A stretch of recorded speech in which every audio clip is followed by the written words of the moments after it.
Since when has a district attorney ever needed a grand jury to do their job? From what I understand about grand juries, they are used to suppress and bury cases, not provide any fair justice, at least for ebony folk. Even with video that's clear and sound, it seems to always be the ebony person's fault for being ebony and being killed.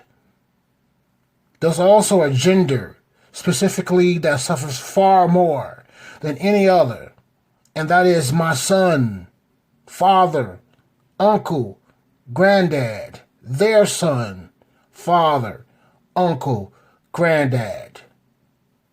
To the voters, where is your guy Biden at? Huh? Silent. Why is that? Oh, he co-signed bills and laws to harm ebony folk well back in the day, and to help male folk. Voting works, huh? For who?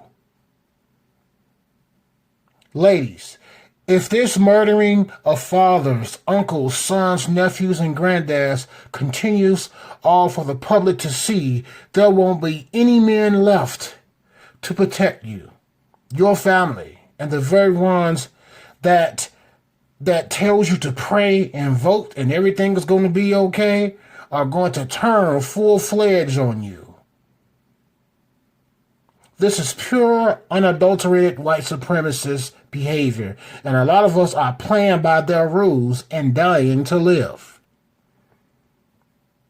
I have said that there is something that is omnipotent various times, as I am living on borrowed time. I'm not referring to ordinary life where you are born, you live, and then you die.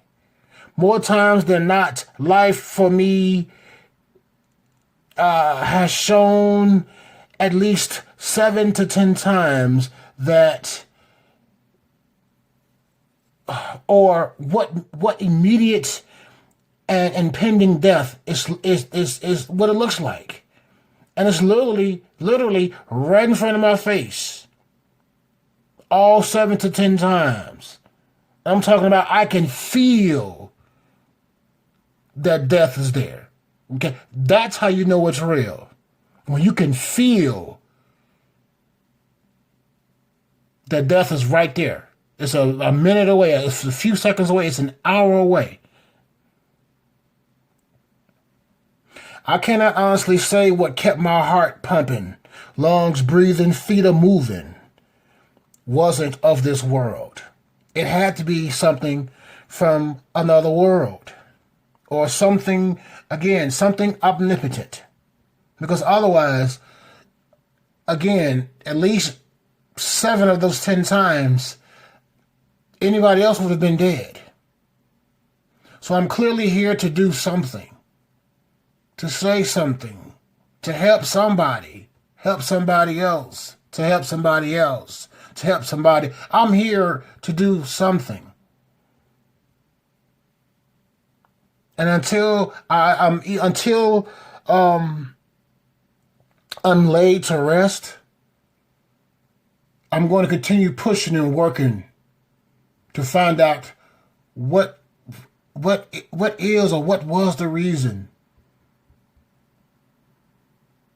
for the extension of my life when it would have took anybody else's life.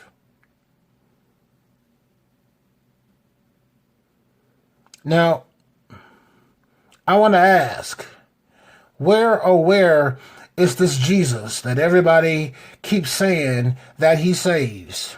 Saves who? It seems he saves murderers, racists, people who promote anarchy and nastiness, leading to the fact that this Jesus is not ebony people's ally in no shape, form, or fashion.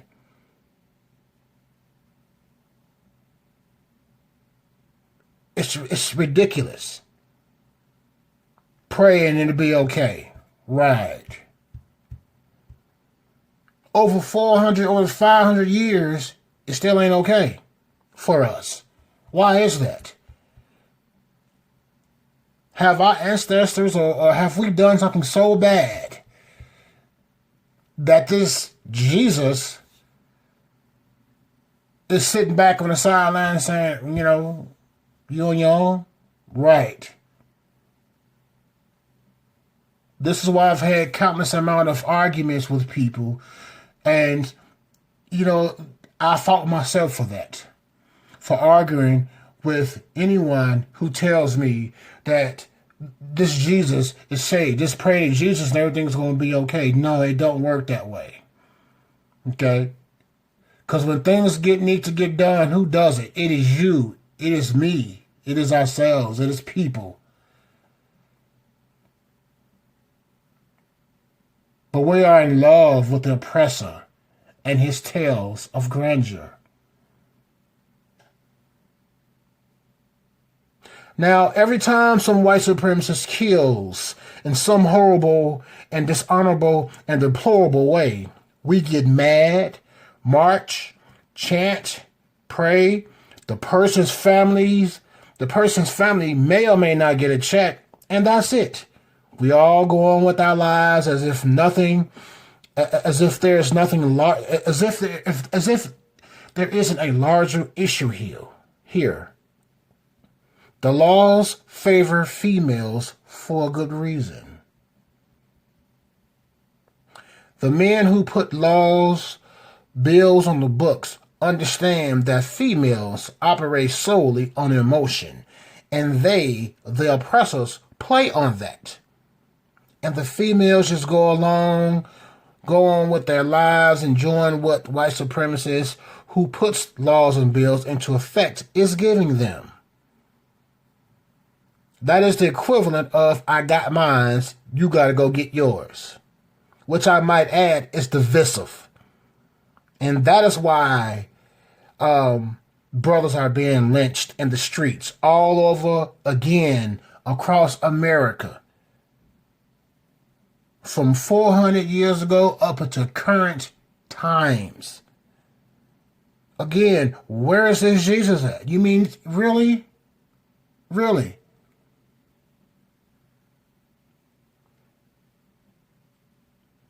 Till I'm laid to rest, I'm going to put in work to do as much as possible for my sons and their kids so they can have a better time in this country. We're not going to see it. Our works that we put in now, we're not going to be able to reap the benefits of it. It is our children's children who will reap the benefits of the work that we put in now. But the work must be done now. There is no more sitting on the sideline. There is no more, it didn't affect me, so I ain't got nothing to say. Silence is complacency. When you're silent, that says that you accept it. And as time continuously is showing us, is that every incident, and we're quiet, these coward-ass people, it don't matter what ethnicity that they are. It don't matter. They all are cowards. And because we are silent, they become emboldened. Now the cowards out here doing stuff that they ordinarily would not do because they got the law and other people who look like them standing in solidarity while we walk around chanting with signs and praying and talking about, I got mine, you go get yours.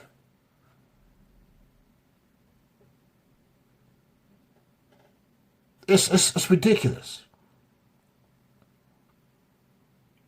So as I said, till I'm laid to rest, I'm going to put in work to do as much as possible for my sons and their kids. Because that's what it's about. Not just getting the bag. What good is money, property, and anything else that money can buy if you cannot spend it in peace without some other ethnicity killing just to kill you and your family? This is far bigger than us ebony folk being slaughtered. It has emboldened the otherwise coward-ass people, using the tools of justice only for their cause. Are you not tired? Are you really okay with injustices to your folks? According to the article that's in the description, Georgia's DA blamed the victim of gun violence, stating that his aggressive nature got him killed. How, Sway? If the man is really jogging, what's aggressive about running and jogging? There's nothing aggressive about running and jogging. What that article is essentially saying about what the DA is saying, it is clearly saying that it is criminal to be black or ebony. That's what it's saying.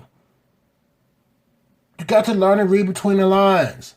But something must be done from the top. We can't do nothing from the bottom. So he's saying that his aggressive nature got him killed. Not to mention that the case went through 3 district attorneys' offices. On top of the fact that the brother was slaughtered 73 days ago and with no charges in sight.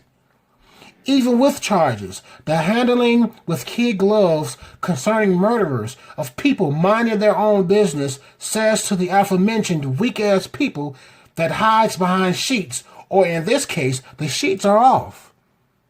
Seems like the good old days of slave catchers to me. And when I say the good old days, I don't mean for ebony people. I want to say that the district attorney's office isn't doing their jobs. But then again, they are killing or allowing the killing of people who cannot control their skin color. So they are doing their job, just not for us. Notice how most all of the protected people, including women, have nothing to say besides rest in peace. And this has to stop, etc. Lip service. But little to none are turning down what's handed to them via the state and government. And they wonder why this new age slavery from old time slavery has increased in power.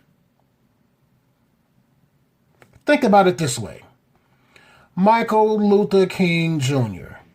appeared to help our causes, and even he finally realized and stated that he led his people into a burning house. Let that sink in a moment. One of the most prolific appearance of a black leader is stating, damn, I fucked up. And what occurred as a result of his epiphany, shot dead by the very people that he fought so hard for, and by the hands of the same white supremacists that we currently have now. Make that make sense. There's much more that I have to say regarding the true issue of restructuring from the top down, but there are far too many of us in love with oppressive, divisive, and flat out wrong type of folk. How can you love a devil?